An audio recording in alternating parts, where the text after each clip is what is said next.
So welcome back, friends. And to those that have not been here yet, welcome. So, as those that have been here know by now, the website has been um, mainly used as a tool, and that's exactly what it's intended to be, a tool, so that we can better understand that which, aside from the things that men have added or taken from, were originally intended to be delivered to mankind. That message, that practical, if I may add, message, not mystical, not invisible, something to fear, so you need someone to help you, sort of thing. No. The only one that we need is the highest wisdom available in the universe, and that is Yod He Wah the word and works of the Almighty. That is what we need. So I point to that message, and this way I help, I believe, and that's what I hope, that I can help those that are seeking to get closer to that original message, that we may open the door, as I've said here before on the website, and let the prophets in. So here we go. I'm going to, I think, let's do this. Let's go to site media. As you guys that have been here know, and for those that haven't, the topics are all above, of course, as any website would have, and then there are subtopics. One of my favorites are history, because in history you can actually go and this is a precursor, by the way, to what we're going to get into, and it's only going to be a few minutes, but I think you will find at the end of it that it makes perfect sense. Everything that I'm saying, I hope to be able to wrap it up so that it does make sense. So anyways, in the interim, before we get to the initial message of this video, which is how to read the lexicons, we have to take a look at history. And if we don't understand where we came from, how can we understand where we're going, sort of thing? It's so true. It's so true. We have to understand. It's just like in this mystical reality that sadly many of our pastors, and though they believe everything they're saying, and they do, and they're honest about what they're saying because they believe it, and they'll die for what they're saying, they've been taught by other seminaries, and that goes way back to the beginning of a time when even Paul himself was warning, you guys are yielding and you're incorporating things that you shouldn't be. That's all that mystical, all that mysticism, all of those invisible powers that we don't see or know. Even in translation, they have been taken to mean exactly that, where the message of the prophets is a philosophy, a practical reality, that that which a father, in Hebrew principle mostly, a chief, is delivering to us, the creation, that which is made in the image and likeness of that father, of that principle, of that chief, so that we may understand how to apply it. And it has to be practical in order to be applied. That's what many people don't even understand. How can you apply? And many people are going to say, oh, it suits me fine, that of the invisible power that I feel. I studied to become a doctor at some point. I was at one point in my studies. I ended up with another degree, but hey, the endocrine system will make us feel all sorts of things. And look up the endocrine system. I don't have time now to explain it, but basically it's the glandular system. And what's happening there is you have endorphins that make you feel really good. And it's all really how you perceive a situation. If you're perceiving danger, you want to run and fight. Guess what? You're generating a different kind of hormone into your body, so it constricts everything. And it gives you that extra power. Well, the same thing works with the perception of something really good, such as sometimes people feel inside of a church. They feel really good. We're equipped to feel. That is not a mystery. And we're equipped for all sorts of feelings. High euphoria to fear and looming destruction, anywhere in between there. So I want you to understand that much of what we're being taught is just not the original and not the practical message of salvation that was given to us.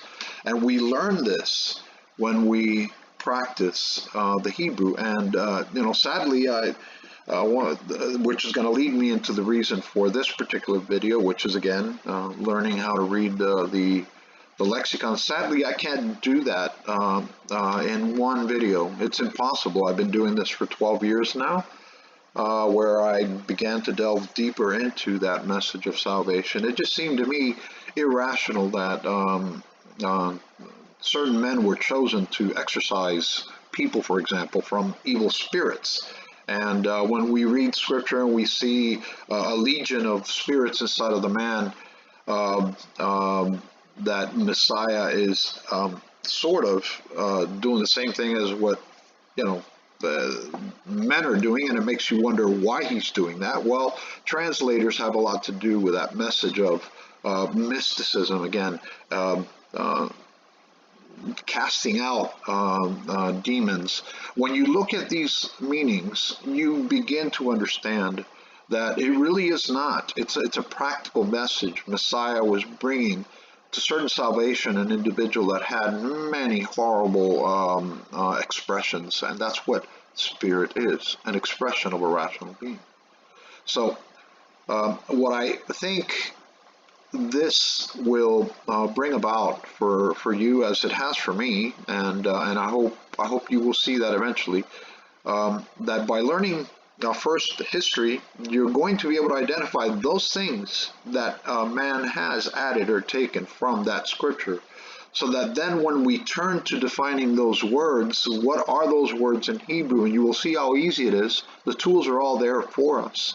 I'm just facilitating you, if you would, especially for those of us that are very busy, as we have families, or we have exams that we have to meet in the case of students, and of course married people. And if you're retired as I am, early retirement from a bad accident that I had, but if you're retired as I am, you have a lot of time on your hands. It's not as important to not have, or to have that time, because you have plenty of time. The message is just as important, of course. So that's what this will bring to you. So history, I highly recommend that you go through it. Now let me get to, and we will finish really with this video presentation in about a couple of minutes, so we're almost done. Let's get to Site Media, and I just want you to see, and welcome, by the way, over here on the left. In the welcome, you'll see a video there.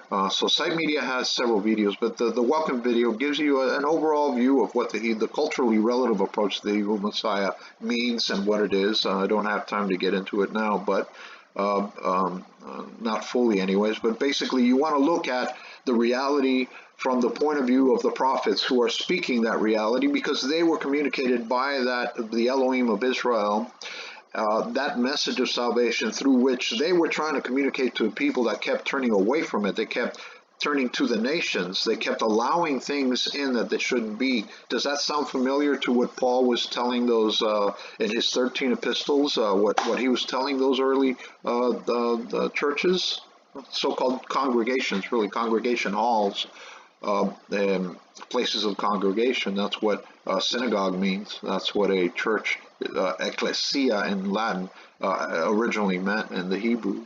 So it is a fact that we have been integrating a lot of things that we shouldn't, and sadly we follow that, and many of our pastors just blindly believe that because they're going to an institution and they're learning from that institution because it's licensed and it's a big beautiful building and it's funded and everyone is professional and everyone has a doctorate degree and what have you, and they're teaching you, and well, it's got to be true. I think that as technology has advanced, even they are beginning to understand that no, it's not true. So many people are beginning to understand that the culturally relative approach, taking a look at through the eyes and the life of the prophets, is going to help us. And again, language is the way to do it. So in video one, Clearing the Mind dealt with that, as well as the welcome video, the first that I showed you. And then the second one, the Hebrew message, that was, just really, these are bearing down on the original welcome video, but A little more information is in each one of these if you want to view them. So we're here now. And I've been really debating about what to do with this because, again, how do I compress 12 years into 10 minutes? We're already into 10 minutes, but let me finish this because I know that many of you are in a hurry and you have to get to the kids or you have stuff to do. So let me just offer this to you. I will be posting every day, and if you come to enter your email addresses here, every day I will be posting, and let me show you what it looks like when you follow that link, because you'll receive a link, of course, and just follow that link if you have an email address. I think that's how you do it. I'm not sure if there's another way of maybe getting it to your phone. It could be too. Follow the directions, and so anyways, if you follow that link, you click on that link, it'll bring you to this page right here, and as you see the date right here, this was September 12th, which was Sabbath. It just finished today at night, and I posted a few videos, but if you continue down September 12th, and here's the 11th, there's something that I posted, but here on the 10th, right, every other day is more or less what you're going to see, is one of these, a biblical passage that is going to help you understand how, and I have links on the website to those lexicons that you can follow. It's going to help you understand how to do that, how to go to that lexicon, and how to look for the right words. And history is going to help you identify things that you know. For example, mysticism doesn't belong there. It's got to be a practical message in general. But as you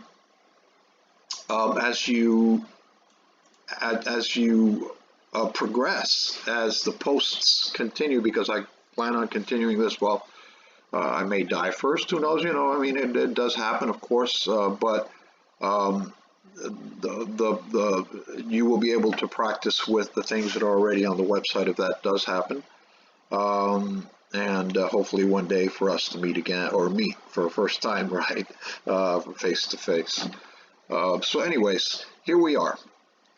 This is on the website, the site media definitions and more. Just click on Lexicon Concordances, and you'll see that you can go to blueletterbible.com lexicon, or you can go.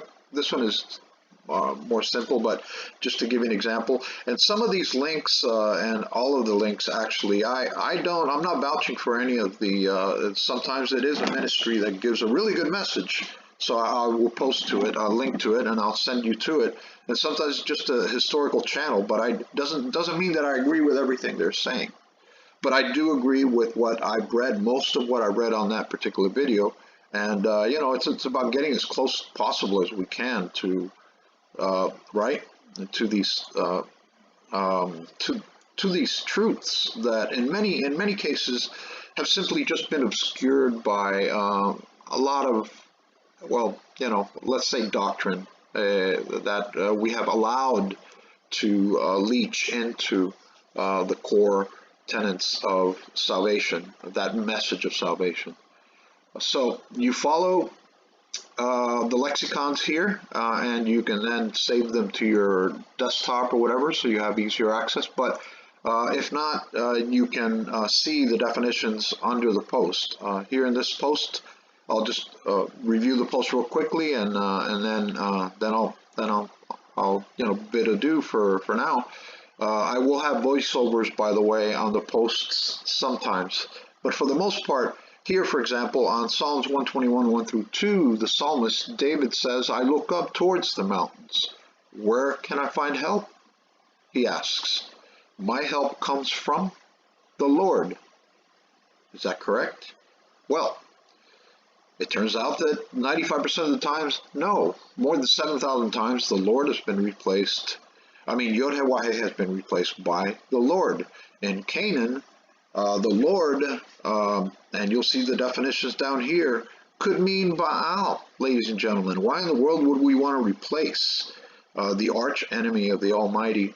And I know that many of you are probably tuning out now, but please bear with me just a few more seconds. That it is a fact And look at it here in Britannica.com that Lord meant Baal. Please understand, I'm not making this up. This is not a. I only intend for us to find the truth, and that's all that I intend to do, and that's what we're called to do. Messiah said, "Seek that you may find." So I hope that we're doing that, and that we stop following men and start following that original message as close as we can get to the Messiah, and of course the prophets prior to Messiah. I look up to toward the mountains. Where can I find help? My help comes from Yod He Wah-He, and Yod He Wah-He means I am that which I am. I am that which I will do. That is what it means. So, what is I am that which I am? It is the word and works of Israel's Elohim.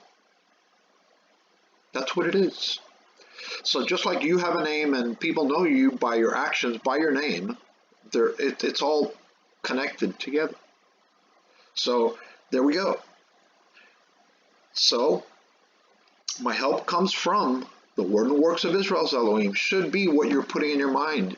Instead of the Lord, you should be thinking Yod He Wah-He. And what does Yod He Wah-He mean? I am that which I am, or the word and works of Israel's Elohim, in more modern terms, right? But true to the actual meaning of what that name is, of what the name is, the highest name in existence, the only name through which we can find salvation. And by the way, Yah, the first part of this, I am, Yah is the name that is found in the Son, Yahshua. Yah, the word and works of the Almighty, is salvation. Yeshua, Jesus, Yah is salvation. Okay, so you see how new concepts will be developed here from the original, not from anything else, but the original, and then you have Strong's Hebrew Lexicon, the definitions underneath, and that's what you will find on each and every post. So I've gone a bit further or longer than I wanted to. I'm sorry, I apologize. I know that many of you are very busy, but it's extremely important, ladies and gentlemen. This is dealing with our salvation.